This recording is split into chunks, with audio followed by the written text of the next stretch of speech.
সাভারের আশুলিয়ার জামগড়া এলাকায় তৈরি পোশাক কারখানায় আগুন লেগেছে। নিয়ন্ত্রণে কাজ করছে ফায়ার সার্ভিস। সেখানে আছেন সহকর্মী মোজাফফর হোসেন জয়। সরাসরি যাচ্ছি তার কাছে।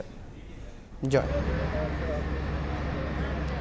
জামগড়ায় যে পলমল গ্রুপ রয়েছে, মূলত এই ভবনটি হচ্ছে 9তলা ভবন, 9তলা বিশিষ্ট ভবন। আজকে দুপুরের দিকে অর্থাৎ বেলা 12টার দিকে এখানে অগ্নিকাণ্ডের ঘটনা ঘটে। আমরা ফায়ার সার্ভিস সূত্রে যতটুকু জানতে পেরেছি যে মূলত যে টঙ্গী আসলে এই বীজের সড়ক রয়েছে, সেই জামগড়া এলাকাতে যে 9তলা ভবন রয়েছে, সেই 9তলা ভবনের দ্বিতীয় তলা থেকে অগ্নিকাণ্ডের সূত্রপাত হয় বলে আমরা জানতে পেরেছি।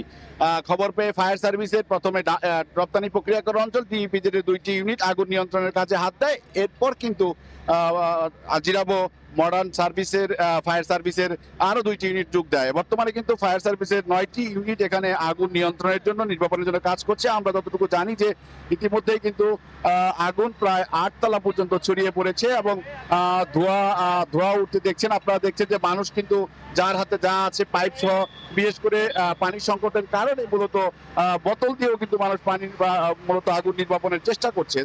যদিও এখানে ফায়ার সার্ভিসের সদস্যরা রয়েছে, একই সাথে সেনাবাহিনীর সদস্যরা, যৌথ বাহিনীর সদস্যরা কাজ করছেন নিরাপত্তা জোরদার করার ক্ষেত্রে। কিন্তু ব্যাপক পরিমাণে কাজ করে যাচ্ছেন আইন শৃঙ্খলা বাহিনীর সদস্যরা। এখানে মূলত ছবি নিতে এবং কিছু গণমাধ্যম কর্মীদের কাজ করতে কিছুটা বাধা প্রয়োগ করছেন বিশেষ করে শিল্প কারখানার মালিক কর্তৃপক্ষ, যার কারণে কিন্তু অনেক তথ্যই আমরা জানতে পারছি না। এবং ভিতরে কি অবস্থা রয়েছে, ভিতরে কেউ আটকা পড়েছে কিনা অথবা হতাহত হয়েছে কিনা এ সম্পর্কেও ধোঁয়াশা রয়েছে।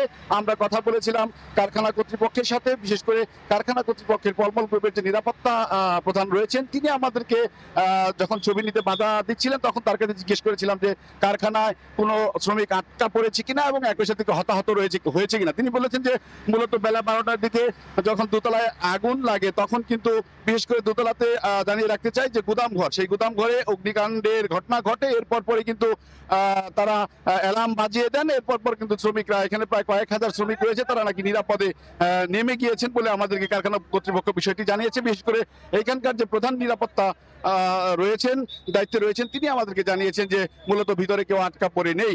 তবে ক্ষয়ক্ষতি সম্পর্কে এবং অগ্নিকাণ্ডের সূত্রপাত সম্পর্কে কিন্তু ফায়ার সার্ভিস সূত্র আমাদেরকে তেমনটি জানাতে পারেনি।